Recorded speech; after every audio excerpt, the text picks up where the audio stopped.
Today's top story from the perspective of someone who's there. You are looking live. This just in. Not my beat.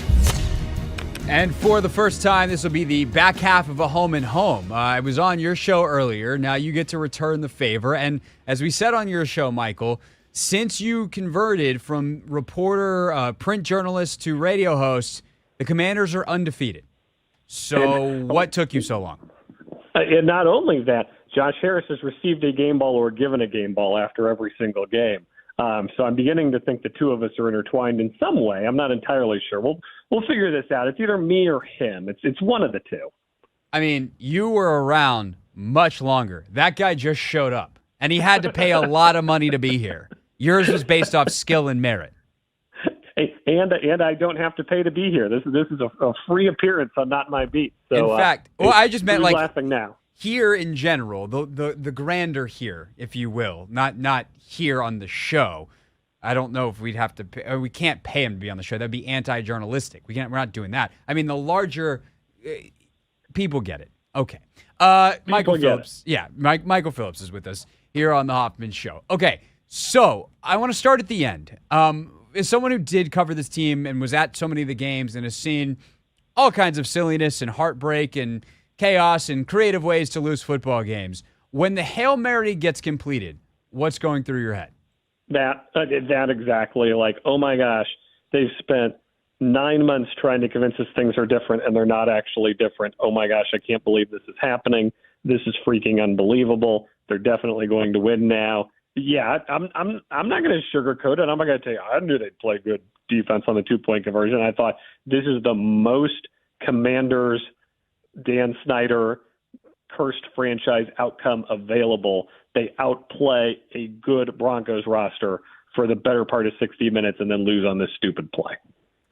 Yeah, I'm not going to lie, Michael. I was like, they're going to be fine on the 2-point conversion or they're going to go win it in overtime. I don't know why I felt that way, but I did. and then they did. Thanks to the referees for not paying attention to Benjamin St. Juste's other hand, you know?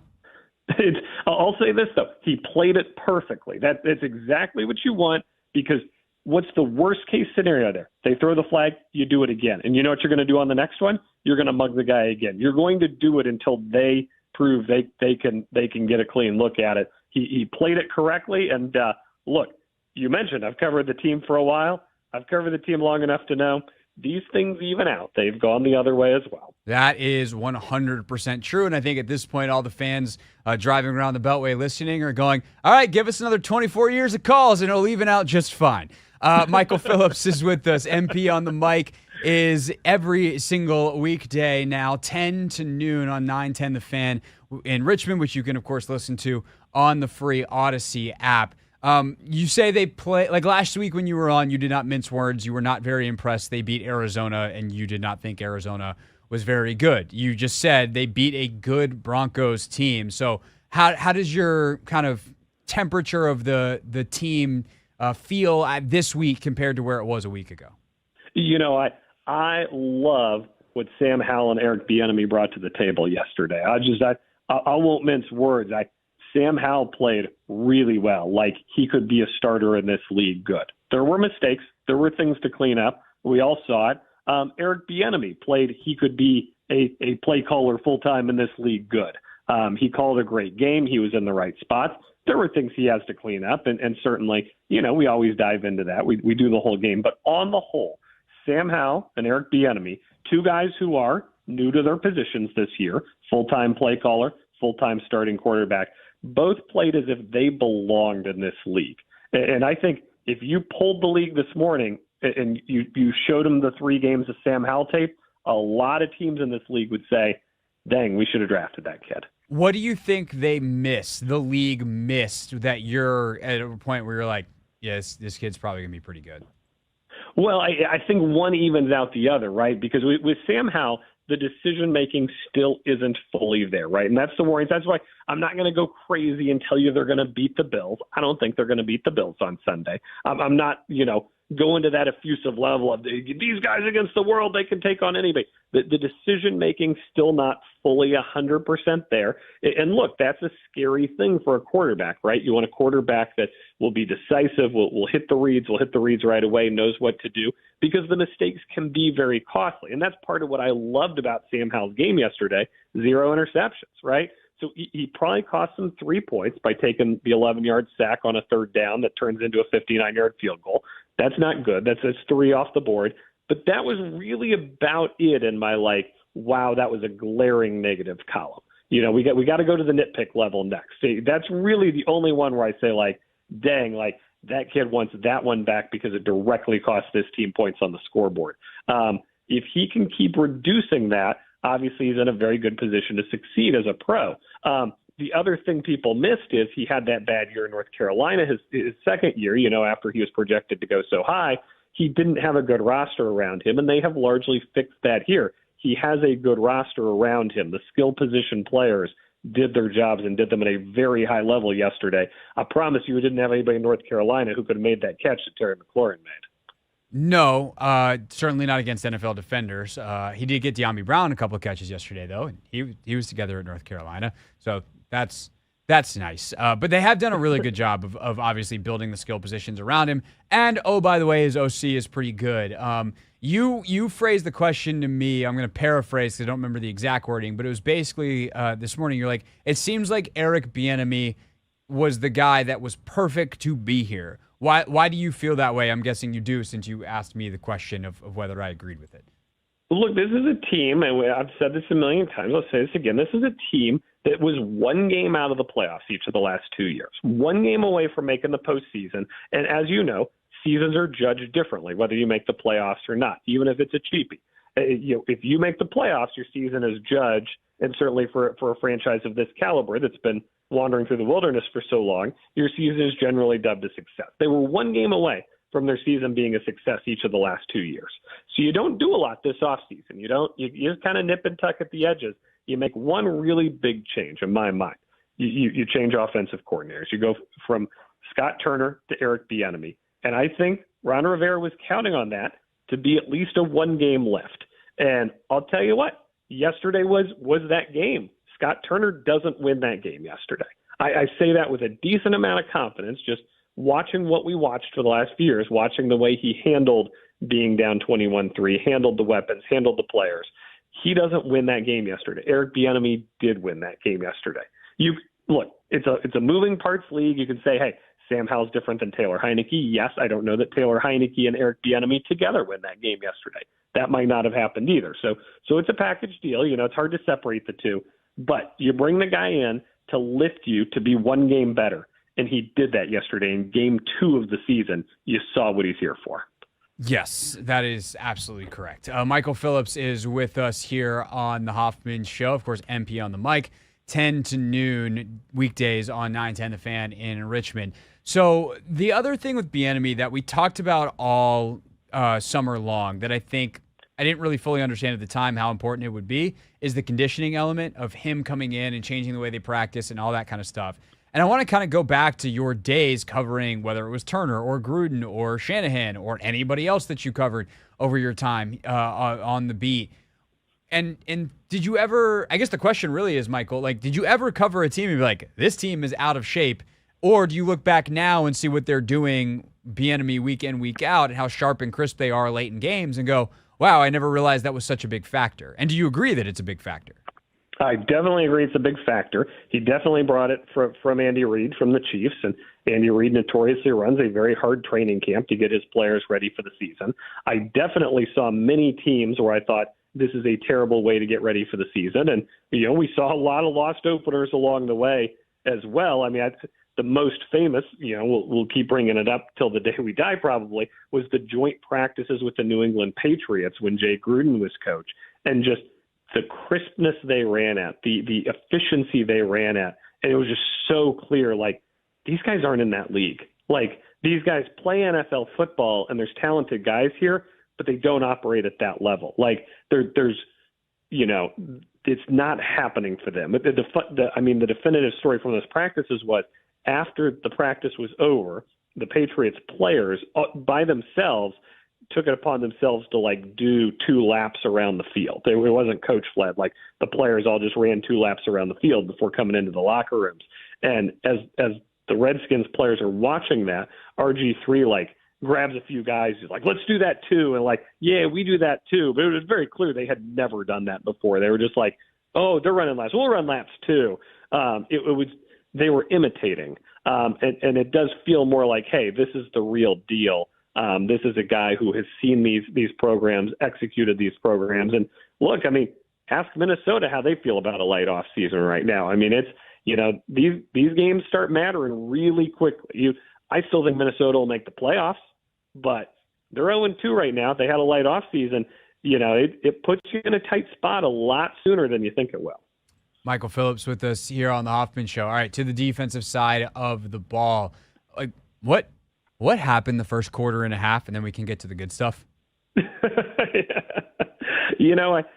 And credit to Denver, it was a solid game plan, and they did pick these guys apart a little bit.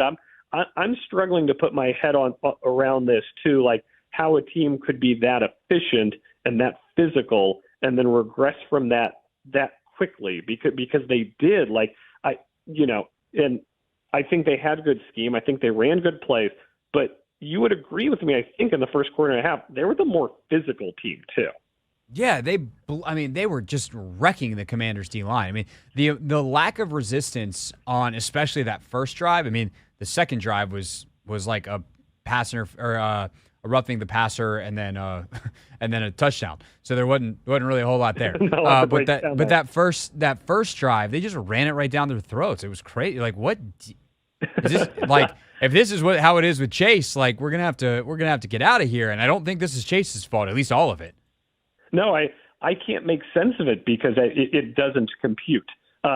This is a team that is used to pushing the opponents around, and they totally got pushed around, and I'm glad they righted the ship, and that's not the story we're talking about today because, it would be a pretty bleak Monday, but it was a little jarring to see, there was the Lions game last year, right, where, all the feel-good vibes after week 1, and then they go and lose to the Lions by getting blown out early. But even though the Lions were just completing long passes on this secondary, which we knew was a weakness, the Broncos were legit just pushing these guys around. It was very jarring to watch. Yeah, and then they weren't. And then all of a sudden, Daron Payne basically went, I have had enough of this bleep, and we're going to do things differently. Second half, totally different story. Let's talk about kind of where the good part ends. Obviously, the Hail Mary is not on the defensive front, but I thought in the second half, all the way down, even when Denver scored and gets that field goal drive, the defensive line was fantastic, and Chase just kept getting better and better. What did you make of 99 in his season debut, and how do you project him forward this season? Yeah, before we get to him, Daron Payne had a literal 3-and-out by himself. Right.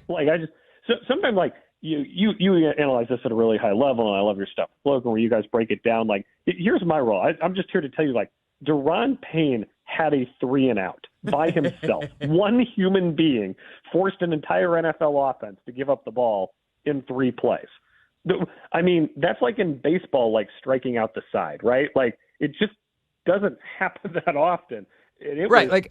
To be clear, on that series, you and I could have replaced Cam Curl and Derek Forrest, and it would not have mattered one iota. No, it didn't matter who else was out there. He just made 3 plays by himself. All right, fine, I'll do this. We're going to get the ball back now. I'm like, who does that? Who does that in the NFL? That's insane. I loved watching that. That was my favorite part of the game. Chase Young played a lot more than I thought he would. So let's start there, which indicates that there was some level of trust there, maybe a level of desperation, but I think some level of trust. There was a lot of rust. There were, thankfully he got the sack and a half, so people can talk about that. Terry McLaurin was hyping him up in the locker room after the game was the reporting. So, that was good to see. The teammates responded to him being back out there and appreciated him being back out there. There was a ton of rust, though. There was a ton of everything that's annoyed Jack Del Rio for the last 3 years about him, the, overshooting the play and kind of not being exactly where he needed to be. There were the penalties. So look, I'm not going to tell you Chase grades out great from this, but I think it was a real lift for everybody involved that he was out there and that he brought his presence to the table. Well, I think the thing, though, is, Michael, it was a reminder of what it is when we talk about if he can be a better, more impactful version of what James and Casey and F.A. last year have brought, of like what that actually looks like. Because while I love James Smith-Williams and think he's done a fantastic job setting up those other three guys, James does not chase down Russell Wilson from the backside and make that shoestring tackle late in that game. And it's those kinds of plays and the knack for making them that I think elevates Chase and could theoretically elevate this defense if he can clean up the other stuff that would bring it down far more than any single play could elevate it. Yeah, and he is a one-man game changer who can do things like that. And partially because of that, I grade him on the tougher curve, right? So I was saying to that, I think one of my takeaways from yesterday, one, he played really well, and two is I just don't know that his future's here, and I still don't think that after this. I just think because he was the number 2 pick, because there was so much hype, because there was so much everything behind it, he's got to play at this insane all-pro level to live up to that and justify that and stay here. And he played great yesterday and had some great moments. But I also have this melancholy back in my head thought it definitely wasn't enough to get him back here next year. I think his future's probably still elsewhere. Well, the other problem for him staying here is that Montez Sweat is just taking it to another level. He also had a sack and a half yesterday, and he has now 3 in 2 games, and he does rush with incredible discipline and has great chemistry with Payne and Allen and all of that stuff. He drops out into coverage on a couple of plays yesterday and throws Russell Wilson for a loop. He's comfortable doing that stuff because he's such a freakish athlete. And I still am of the belief that Chase Young is going to make a lot of money next year, but the reason it won't be here won't be because his performance. It will be because Montez Sweat is the better bet moving forward and is just a better football player, even if Chase on given weeks is going to be better and make really special plays. Yeah, and I hope that 3 years from now, when he's dominating for some other team, the storyline here isn't he's the one that got away, but just, hey, this was best for both sides, the fresh start. And I'll be rooting for that kid wherever he ends up, and I'll be rooting for him the rest of the season to keep making those shoestring tackles because football's more fun when Chase Young's playing. No doubt. And I still think there might be a world where they bring everybody back. And by the way, that world is going to be heavily influenced by Sam Howell being their quarterback and not costing them any money the next couple of years. If they can get Howell to be the quarterback for as long as Allen is under contract, then I think I think Ron will push to bring all 4 guys back. As in, John and Duran are already under contract and Sweat to re-sign and Chase at least for another year because they could sign one and franchise the other, and then you figure it out next year. But this is the kind of stuff that if they have a great year and great benefit, I think it's actually, it's too early to push Chase out the door. Obviously, it's week 2. We should enjoy the season. Like you said, we're rooting for him to make plays no matter what his future is. But this is the benefit of having Sam Howell at quarterback. If this works out, is financially you can afford stuff that you under no other circumstance should be able to afford. Oh, no question. And I think we're trending closer to a Montez Sweat return being a certainty here with every week. That dude's playing, to borrow the Jamin Davis phrase, that dude's playing with his hair on fire. I mean, he's playing great ball. And I think that, Ron talked this offseason about letting Duran's contract kind of be a guide to these other guys that will take care of you once you take care of business. Watching Duran continue to play great football even after the contract is only more affirming that it's the right thing to do to keep your stars here on big deals. No doubt about it. Michael Phillips is with us each and every Monday here on The Hoffman Show, and he's with you from 910 The Fan in Richmond, 10 a.m. to noon, weekdays, which you can also, of course, listen to on the free Odyssey app. Phillips, thank you, sir. Talk to you next week. Appreciate the home and home, and serves back in your court. I think on aggregate goals it was a tie, and we'll continue this next week. Excellent. Perfect. Sounds good. Thank you, sir. Have a good rest of your week. You too. That's Michael Phillips, everybody. When we get back, Anthony and I go around the NFL. A wild, wild day of NFL action. Our Pick 6 at 6 coming as well a little later in the show. Let me see. Pick 6 at 6. That'll be at 6 o'clock. So Ron Rivera, you'll hear from him at 6:15. Plenty to go on the Hoffman Show. Don't go anywhere. Here on the Team 980 and, of course, streaming live on YouTube. This is the Hoffman Show on the Team 980 and the Odyssey app.